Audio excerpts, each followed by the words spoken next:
Okay, guys, we are back. Maybe you got a little break. Let's jump back into it. So here we are. We're using epsilon and delta. The distance from L, epsilon. The distance from A is delta. Okay, so here's how we would set up this particular limit with epsilons and deltas. Say, okay, same as the last time, but now we're going to be less than epsilon instead of less than 0.1. So we've got our function 4x minus 1 minus 7. We're saying the distance between these, either positive or negative, is going to be less than epsilon after we take an absolute value. So what's the goal here? We're trying to figure out what delta will be,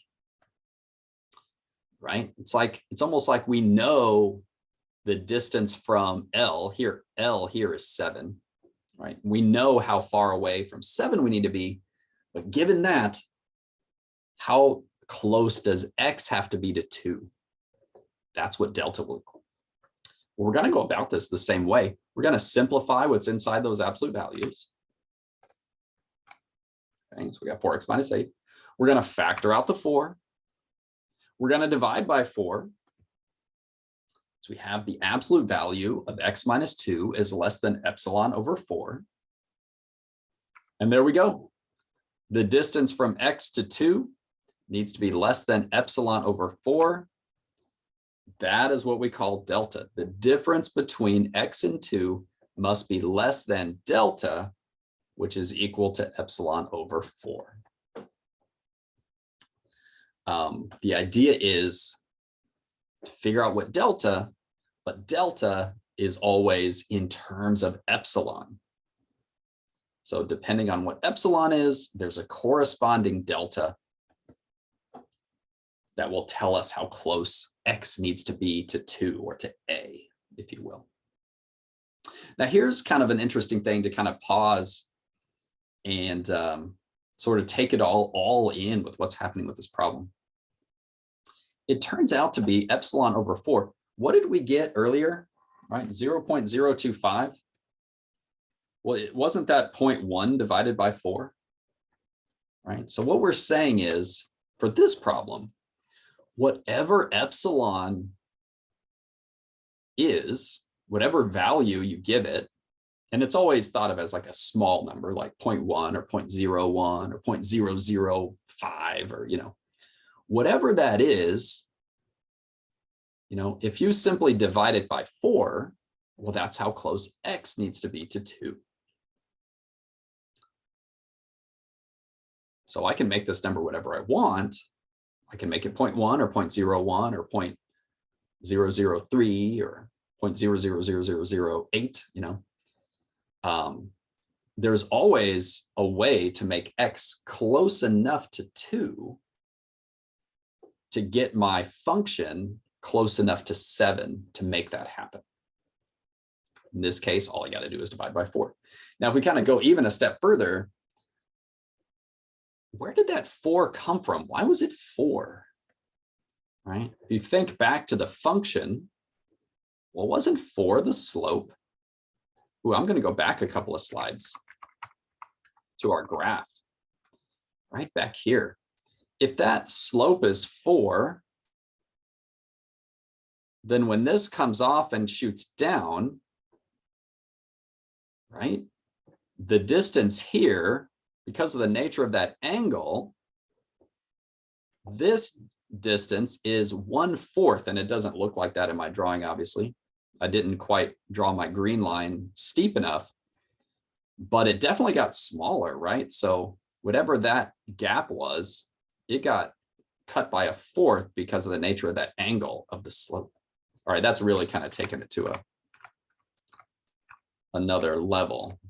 But hey, kind of see all the patterns and all the connections. Kind of cool. Okay. Where's this going? The goal is to find the relationship between epsilon and delta. Okay, so sometimes we're going to be given values for epsilon in some of the problems we'll see. But the idea is we don't need to be given a value of epsilon. We can just use it as a variable, and we'll see how delta is related to it. All right, so delta will always be in terms of epsilon. So here's another drawing, but this time with epsilons and deltas. So we can see, okay, over here it's 7. If we go a little bit above, that's 7 plus epsilon, and a little bit below is 7 minus epsilon. Okay. And if we extend out and drop them, extend out and drop, that's 2 plus delta, 2 minus delta. And we realize that delta, if you thought it was difficult to draw these, by hand, think about trying to do it with a mouse, right? So delta takes time, right? Delta equals epsilon over 4. And again, it's because of it's linear, and the slope of that line is 4, right? We're going to see things that are nonlinear too. There's the idea. Okay, what is this here that I have at the bottom? However close we require 4x minus 1 to be to 7, we know there is a value of x close to 2 that will make this happen. And with that, with these variables, and with that relationship between epsilon and delta, we have shown a more precise definition of a limit. So we're saying, let's say that again, because it takes a moment to sink in. We can take epsilon to be whatever we want. We can make it as far away from 7, or really the idea is we can make it as close to 7 as we want. So we can make epsilon very, very tiny. And we're saying no matter how tiny that window is around 7, there are values of x close to 2 that will get us within that tiny window of 7. There's nothing you could choose for epsilon that we couldn't find a delta to fall within that little window, however tiny you made it. And if it will work for every single possibility of epsilon, right? Epsilon could be 1/1,000,000th, 1/1,000,000,000th. There's no number small enough where we couldn't get even closer to 2. That's key as well. Every time you make epsilon smaller, delta gets smaller at the same time. There's no number small enough that all of a sudden this breaks down and I can't get close enough to 2 to get within that little window. No matter how small you want to make that little cloud or that little window around 7, I'll just make my little window or cloud around 2 even smaller, and I can always manage to fit. And because of that very simple relationship between them, well, just whatever epsilon was divided by 4, that's how close it needed to be to 2. Then I know that this function is most definitely, as x approaches 2, that y value is approaching 7. It has to be. Now, what happens at the actual point doesn't matter, because we're talking about a little cloud or a little window around, a little interval around 7 versus a little interval around 2. Doesn't matter what happens actually at the point itself. Ooh, okay. That takes a little time to sink in. It's not even the simplest thing to articulate, I'll admit. Hopefully that makes some sense. So what are we going to do here? Well, first, let's define the precise definition of a limit. And then we'll do a couple more examples.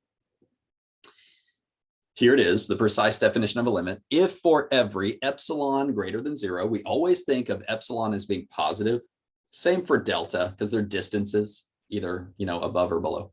If for every epsilon greater than 0, there exists delta greater than 0, such that the absolute value of f of x minus L less than epsilon, and the absolute value of x minus A is less than delta. if for every epsilon there exists a delta such that those two things occur, then we know that the limit of f of x as x approaches a is equal to L.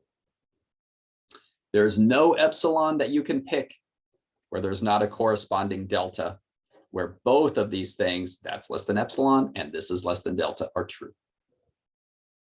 Okay. We got a couple examples here. You know what? I'm just going to pause. Let's do these examples in one more video. Let me stop here.